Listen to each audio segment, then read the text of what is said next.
नाशिकचे भोंदूबाबा अशोक खरातचे दिवसेंदिवस मात्र प्रकरण खूप गाजत आहेत।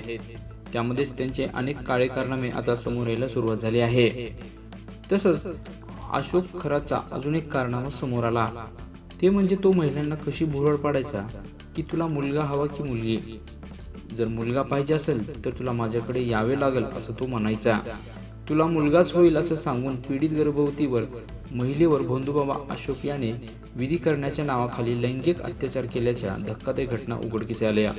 या प्रकरणी सरकारवाडा पोलीस ठाण्यात गुन्हा दाखल करण्यात आला असून तिसऱ्या गुन्ह्याचा तपास कालपासून वेग पकडणार आहे। या गुन्ह्याच्या तपासात खरातच्या सर्व काळ्या कारनाम्यांचा उलगडा तसंच मूळ मोडसचा पर्दाफाश होऊ शकतो, कारण याबाबत विविध स्वरूपाचे महत्त्वाचे तांत्रिक पुरावे सुद्धा पोलिसांच्या आता हाती लागले आहेत।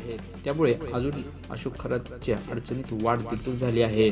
त्यामुळे संबंधित जे काही आणखी घटना आहेत ते सर्व काही आता समोर यायच्या मार्गावर आहेत।